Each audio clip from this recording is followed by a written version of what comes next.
Fala rapaziada, tudo bem? Como é que vocês estão? Todo mundo saudável, todo mundo em casa, todo mundo tranquilo? Bom, a gente está aqui hoje para a nossa segunda aula de Sistema Imune, tá? Então é Sistema Imune parte 2.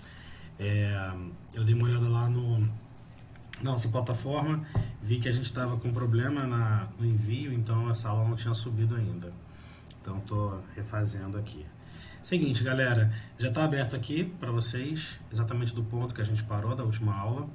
Então, só para retomar com vocês, a gente está falando de sistema de tecido sanguíneo, dentro de histologia, e dentro de tecido sanguíneo a gente está falando de sistema de defesa. Essa aula é uma aula muito importante, porque ela tem tudo a ver com tudo que a gente está passando agora no momento, com a relação do ser humano com o coronavírus, das nossas defesas, dos nossos sistemas que podem talvez impedir que a gente fique doente, ou talvez criar imunidade para que a gente não pegue novamente a doença caso tenha pego alguma vez.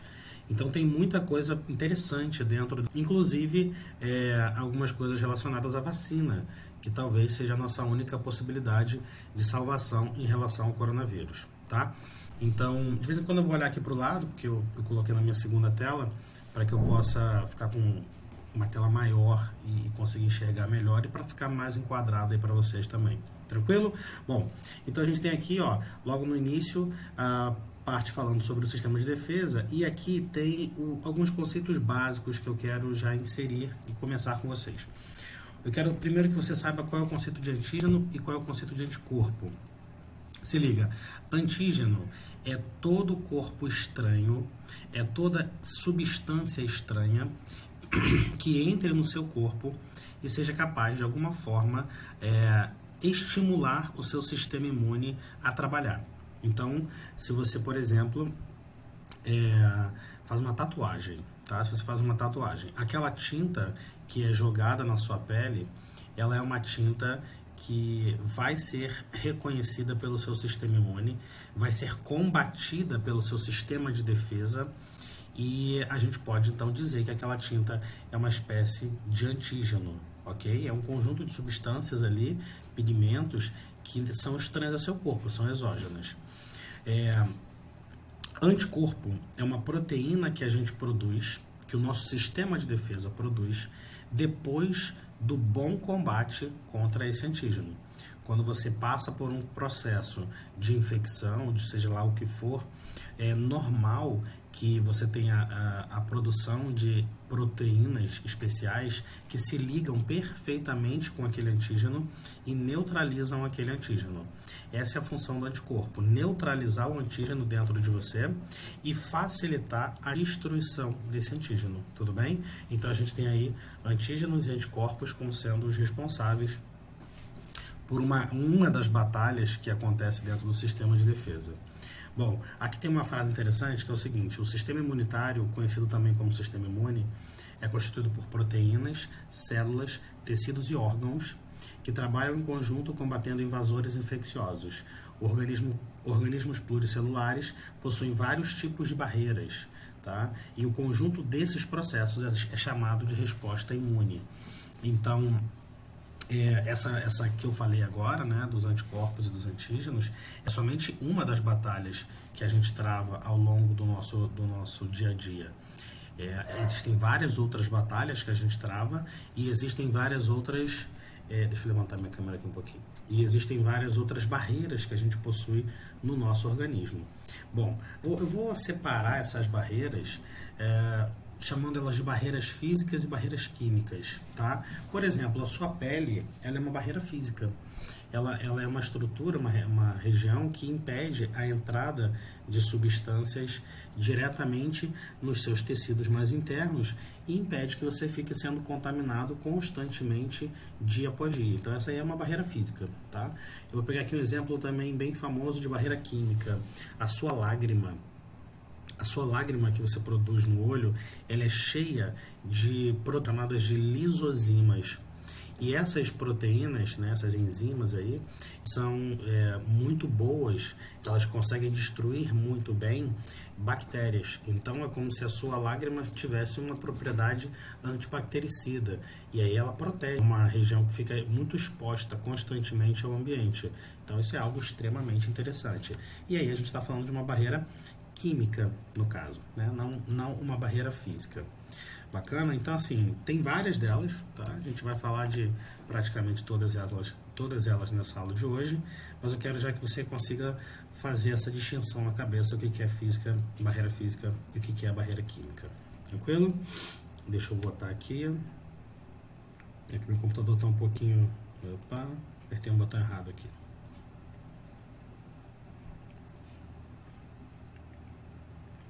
Beleza, tá tudo certo agora. Vamos lá. O tipo de intensidade da resposta imune de defesa depende do patógeno do local da infecção, ok? E aí ele diz assim, o indivíduo, cadê? Indivíduos diferentes apresentam respostas imunes muito distintas, o que explica por que um indivíduo pega uma gripe e outro não. E porque um delicioso prato de camarão é apreciado por uns e dá reações alérgicas em outros, ok? Aqui ele apresenta os personagens desse sistema de defesa. Então, proteínas, a gente está falando exatamente de anticorpos, a gente está falando exatamente das lisozimas que eu citei para vocês, está até aqui, ó, tá vendo?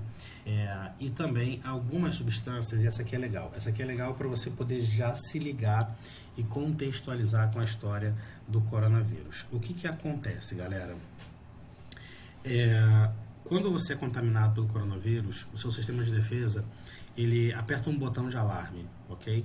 Para chamar, digamos assim, outras células. Então, esse botão de alarme, na verdade, são várias proteínas, pequenas proteínas, que são liberadas naquela região que o coronavírus infectou e que chamam outras células de defesa. Essas substâncias são chamadas aí de citocinas, tá? Tá aqui, ó, citocinas é o nome dessas proteínas. Então é legal você saber que isso é uma das substâncias que é liberada pelo nosso corpo, uma das proteínas que trabalham no sistema de defesa. Quando ele fala células, ele está dizendo todas aquelas que a gente viu na aula passada, tá? Os macrófagos, os neutrófilos, os linfócitos e por aí vai. Tecido, a pele foi o que eu citei, e órgãos, a gente tem alguns órgãos, inclusive, voltados para o sistema de defesa. O timo, ele é um órgão que ele some com o passar do tempo. Você tem ele na infância e depois ele some, um órgão que fica no meio do peito, próximo ao coração. Baço, linfonodos, tonsilas são as amígdalas, ok? E o apêndice, propriamente dito, que às vezes dá problema em algumas pessoas. Bom, galera, vamos para o que interessa, vamos para o quebra-pau, né? Vamos entender como é que funciona aí essa tal de defesa do nosso organismo. Primeiramente, eu quero que você conheça aqui, ó, todos esses vasos que estão aqui pintadinhos de verde nessa imagem. Que vasos são esses? Esses são os vasos linfáticos. Eles têm umas bolinhas aqui, tá vendo? Em algumas regiões. Dá para você ver que tem mais bolinhas no pescoço, no sovaco, né? Sovaco, professor, na axila, na região da virilha, atrás do joelho. São regiões onde há uma aglomeração de células de defesa. São chamados de gânglios linfáticos, tranquilo? Quando você é infectado, vamos dizer, na coxa, caramba, você sofreu um corte na coxa e aí começou a ter uma proliferação de bactérias na coxa.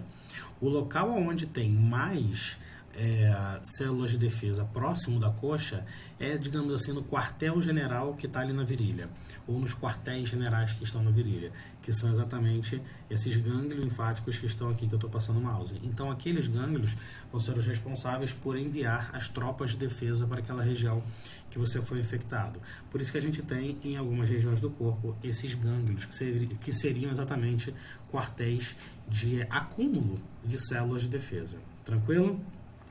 Bom, aqui na nossa apostila a gente tem a separação em órgãos primários, beleza? Órgãos linfáticos primários, e acredito que aqui embaixo deva ter órgãos linfáticos secundários, exatamente. Isso daqui é só para você entender que durante o processo de produção das células de defesa, essas células elas vão passar primeiro pelos órgãos primários para poder começar o amadurecimento delas e depois elas vão para os órgãos secundários. Tranquilo? Então aqui a gente tem dizendo exatamente qual é o caminho que essas células passam. E aí, só para poder deixar isso claro para vocês, os linfócitos, que são células muito importantes, eles são produzidos na medula óssea, lá dentro do osso. E depois eles vão ser amadurecidos. Se forem para o baço, que é um órgão secundário, aí eles vão virar linfócitos... se eles forem para o timo, cadê o timo? Está aqui. O timo, aí eles vão virar linfócitos T. Se eles amadurecerem de fato na medula óssea, aí eles viram linfócitos B. Eles transformam-se em linfócitos B. Ou também células natural killer, ou células NK. Mas essas, como está aqui, responsável pela produção dos elementos, inclusive os linfócitos T, B, células matadoras, que são as natural killer. Tranquilo? Essas natural killer também vão para o timo para serem amadurecidas. Beleza. Não vou me ater exatamente à explicação de cada um dos órgãos, ok? Eu quero que depois você dê uma lidazinha nisso daqui. Porque eu quero ir, como falei, para o quebra-pau, para a situação de defesa mesmo, que é a história da defesa do organismo. Tranquilo? A defesa do organismo. Deixa eu dar uma olhadinha aqui se tem uma imagem bacana aqui embaixo. Acho que não tem uma imagem bacana aqui pra gente, não. Deixa eu só ver aqui a resposta imune. Então vamos na sequência aqui que a gente tem na apostila. Olha só, seguinte, eu gosto muito de comparar o sistema de defesa como se fosse o nosso sistema de defesa das cidades mesmo, sabe? Que a gente tem as polícias, cada uma fazendo uma determinada função. Você tem lá a guarda de motos, você tem a guarda municipal, você tem a polícia militar, você tem a polícia civil, a polícia federal, você tem o sistema de inteligência, né, no Brasil, que é a ABIN, que é vinculado, acredito que vinculado ao exército, não tenho certeza, mas enfim, você tem vários tipos de especialistas em defesa na sociedade. No seu corpo é igual, você tem vários tipos de especialistas, cada um fazendo uma determinada função. Beleza? Só para você relembrar, porque isso aqui é um momento importante para você relembrar, olha só essas células que estão aparecendo na sua tela agora. Neutrófilos, eosinófilos, basófilos, mastócitos, linfócitos e monócitos. Todas elas são importantes e todas elas vão trabalhar nesse momento agora. Tranquilo? Eu vou fazer o seguinte, eu vou fazer uma sequência aqui na ordem que está na apostila. Olha só. Vamos analisar os eventos associados à proteção do nosso organismo. Os processos de proteção são bastante vastos e complexos, começando com a enorme capacidade do sistema nervoso de perceber estímulos visuais e reagir a esses estímulos, como arco reflexo, que não precisa ser aprendido, eles são inatos, você nasce com eles. Tá, não entendi, Feitosa, o que isso tem a ver? Vamos lá. Com o arco reflexo, podemos exemplificar ocasiões em que espetamos o dedo, retiramos a mão do local pontiagudo sem pensar. Então isso acaba sendo um sistema de defesa já. Então olha só, a parada é bem completa. Eu estou falando desde o início. O seu sistema nervoso já faz parte, né, meio que de forma secundária, do seu sistema de defesa. Porque ele está te mantendo alerta o tempo inteiro para você não sofrer nenhuma lesão. Ok. Ainda assim, um agente agressor pode atingir o corpo. E uma série de barreiras vão impedir o estrago maior. Vamos avaliar as barreiras que agem em resposta a um agente agressor que venha do meio externo e possa prejudicar o corpo. Para facilitar nosso estudo, optamos por dividir essas barreiras em físicas e químicas. Vamos começar aqui com físicas. As barreiras físicas são chamadas de defesas não específicas e elas protegem o organismo contra um agente invasor. A primeira são os pelos. Sim, os seus pelos já te defendem de agentes invasores.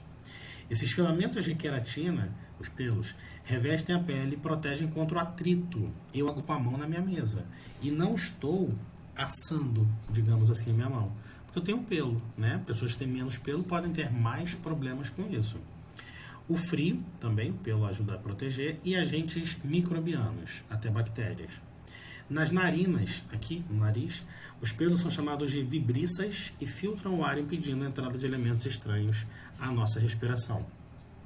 Beleza? Agora, abaixo do pelo, a gente tem a pele. E na primeira camada da pele, a gente tem uma camada chamada de córnea. Não sei se ele chama aqui, camada córnea, mas enfim, estou passando aí para vocês. E essa camada é formada por células justapostas muito próximas, queratinizadas, ou seja, tem uma proteína impermeabilizante em cima, Não tem vaso sanguíneo, justamente para não dar problema, para não dar BO, porque aí uma bactéria poderia infectar você muito rápido, ok? E aí só abaixo dessa pele, só abaixo dessa epiderme, dizendo, é que a gente encontra a derme, que tem uma camada de tecido conjuntivo e aí sim já é vascularizado, tá? Mas aí que vem, olha só, existem além das fibras uma série de macrófagos, olha, a primeira célula específica de defesa a gente encontra aqui, na derme, que são capazes de atacar qualquer tipo de corpo estranho que consiga atingir essa camada. Então, se você tiver, por exemplo, uma tinta de tatuagem sendo jogada na sua derme, que é onde a gente joga mesmo de fato, os macrófagos que ali estão, que são células que ficam no tecido especificamente, não ficam dentro do sangue, vão tentar fagocitar para destruir essa tinta. Inclusive, é uma das coisas que é importante para a tinta fixar, mas isso é outra história. Nesse tecido conjuntivo há também uma série de receptores nervosos do tato, capazes de identificar estímulos sobre a pele. Show de bola. E aí, para finalizar aqui, essa parte da barreira física, ainda tem nas regiões onde não tem tecido epitelial, que seria nas mucosas, e aí na glande do pênis, na região da mucosa vaginal, na região dos olhos, na região do nariz, né, da narina, né, tá aqui, ó, boca, uretra e tudo mais, a gente tem, desculpa, nessa região a gente pode ter ação de bactérias, né? Então a gente tem a lisozima, que eu citei já para vocês, e a lactoferrina, ou glândulas sebáceas, que mantêm um pH ácido, né, que é o caso da vagina feminina. É um pH mais ácido que o normal, justamente para poder evitar a proliferação de bactérias, já que é um local úmido e quente. Tranquilo? Bom, e abaixo da pele, olha para o desenho, seria essa parte amarelinha aqui, vermelha, a gente tem a hipoderme, que pode conter uma camada de tecido adiposo, que possibilita a proteção térmica e mecânica. Tudo isso é barreira física. Barreira química, a gente tem aqui, ó, os agentes agressores do ambiente precisam ser detectados rapidamente, tarará, tarará. Aí, vamos supor que aconteça um estímulo nocivo, tá? Algum organismo consegue entrar no seu corpo. Esse dano libera no tecido lesado um conjunto de proteínas chamadas mensageiras intercelulares, produzidas nas membranas plasmáticas chamadas citocinas e quimiocinas. Quando o coronavírus infecta você, ele começa a destruir alguns tecidos, ele começa a infectar algumas células do tecido pulmonar. E aí, logo assim, as primeiras células de defesa que ali estão, que são os macrófagos, já começam a produzir essas citocinas para chamar o restante das células de defesa para poder começar uma resposta imune mais efetiva, beleza? Tá aqui, ó, elas promovem a sensibilização dos nociceptores, tá? Que desencadeiam uma reação do sistema nervoso periférico e central. O cérebro recebe o sinal e responde de forma a preparar melhor a proteção. Aí tem interferons, prostaglandinas e interleucinas. Também são substâncias que vão chamar outras células de defesa para aquele local. Ok? E aí, finalizando essas barreiras químicas, a gente tem um sistema muito importante que se chama sistema complemento. Esse sistema, olha só aqui, ó, é formado por 18 proteínas, mais de 18 proteínas, que estão no plasma sanguíneo e nas membranas celulares, que atuam em cascata e de forma complementar. Participam junto com células do processo necessário ao bom funcionamento do sistema imune. E aí elas ajudam a fazer a fagocitose, ajudam a ligação de anticorpos e as proteínas à superfície das membranas. E isso vai facilitar a fagocitose e o englobamento daquele agente externo. A gente chama isso de opsonização. Então é uma forma de você acelerar o processo de destruição do patógeno. E isso também envolve liberação de uma substância chamada histamina, que ajuda a dilatar os vasos sanguíneos, entre outras, ok? Esse conjunto de proteínas é, portanto, fundamental para a ocorrência do processo inflamatório e de defesa por parte dos anticorpos, tá? Aí, vamos lá. Finalizando essas barreiras, a gente falou de barreira física, barreira química, aí tem um grupo especial que a gente chama de barreira celular. O que é isso? Ó, é a mais importante forma de defesa do organismo. As barreiras celulares podem apresentar estratégias variadas. Então, células ciliadas, a microbiota e macrófagos, que foram citados aqui. Vamos falar de cada uma rapidamente. Célula ciliada são células que possuem pequenas projeções citoplasmáticas, microcílios, e esses microcílios retêm sujeira, retêm patógenos, que é o caso lá do epitélio do nariz, por exemplo. Microbiota, que ele cita aqui, da flora intestinal, é um conjunto, olha só, na região do tubo digestório há uma grande quantidade de micro-organismos que vivem associados com o nosso organismo. Bactéria mesmo, beleza? Esses bactérias simbiontes também competem por espaço e alimento com os agentes patogênicos. Então é muito interessante porque você tem bactéria dentro do seu intestino. E você tem que ter essas bactérias lá, porque elas ocupam um espaço e não causam determinado problema para a gente. Não causam problema, né? Nem determinado. Não causam problema para a gente. Se elas morrem, aí o espaço fica descolonizado e bactérias nocivas podem acabar colonizando, entendeu? Então, quando você toma Yakult com lactobacilos vivos, é justamente para fortalecer a sua microbiota interna. Porque o lactobacilo, por exemplo, é um tipo de bactéria que pode ficar dentro de você. Por isso que ele está dentro do Yakult e dentro de outros iogurtezinhos aí. Macrófago é o nome genérico de células que se originam no sangue a partir de monócitos e que migram para os tecidos. Os macrófagos apresentam alta capacidade de fagocitar elementos estranhos. Então, macrófago é uma parada muito importante, uma célula muito importante, porque ela vai ser encontrada em várias partes diferentes do seu corpo e sempre com a função de fazer fagocitose. E tem uma origem lá no sangue, então é como se fosse uma linha de frente da defesa. Aí, cara, olha só, aí vem uma parte que se chama a resposta imune. Nessa parte aqui, a gente vai aprender o passo a passo de como que acontece a defesa celular. Aqui você conheceu as barreiras que existem, ok? As barreiras químicas, físicas e celulares. Quando a gente falar de resposta imune agora, eu vou explicar exatamente, tem até separado na apostila como passo a passo. A primeira ação, o que acontece? Primeira linha de defesa, segunda ação e tal, terceira ação e tal, beleza? Para você ir aprendendo passo a passo de como que o seu corpo se defende. E isso, eu já vou dizer para vocês, é real mesmo, tá? Não é fácil, não é uma paradinha assim, tipo, ah, caramba, é uma partezinha fácil. É uma partezinha complicada, tá? Então, para você entender isso, eu vou inclusive passar um videozinho, uma animação que eu tenho aqui, interessante, para você ir acompanhando. E essa é uma parte que costuma cair nas provas, tranquilo? Como eu não quero que fique muito... sumiu o bagulho aqui, não está aparecendo mais? Qual foi? Como eu não quero que fique muito grande essa aula 2 aqui, eu vou fazer logo em seguida agora a aula 3 para que você possa acompanhar como é que funciona esse detalhe da resposta imune. Tranquilo? Então é isso, galera. Era só uma introdução para a parte mais complexa agora, que vai ser na parte de sistema imune, aula 3. Daqui a pouquinho a gente já vai ter essa aula, então é só aguardar que vai para vocês quando eu vou liberar ela. Tranquilo? Um grande beijo, até a próxima e se inscreve no canal e deixa o seu joinha e seu comentário aqui embaixo. Valeu? Até mais. Tchau.